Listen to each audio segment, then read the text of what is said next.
നമ്മളെ പരിപാടി എന്ന് പറഞ്ഞാണെങ്കിൽ നമ്മളിന്നൊരു ബിരിയാണി തിന്നാൻ പോകണം കേട്ടോ. അത്ര സെറ്റല്ലേ?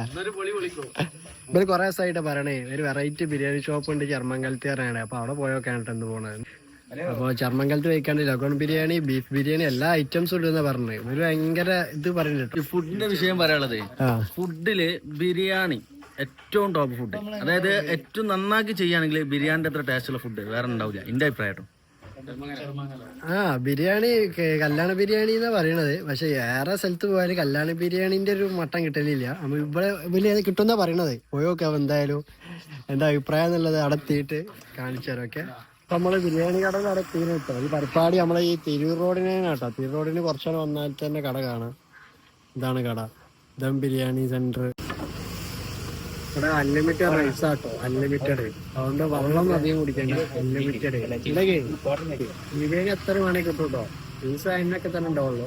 വേണ്ട വരിക. നമ്മള് സെക്കൻഡ് ട്രിപ്പ് ചെയ്യണേ. നമ്മള് മൂന്നാമത്തെ റൗണ്ട് എത്തിക്കണേ.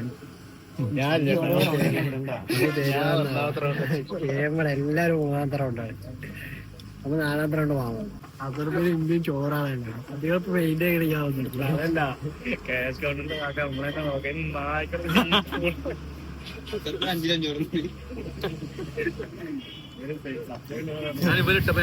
മക്കളെ പറയണോ ഈ മസാല ഒഴിവാക്കാതിരിക്കാൻ ആഴ്ച അറിഞ്ഞിട്ടില്ല. പ്രത്യേകിച്ച് കല്യാണ ബിരിയാണി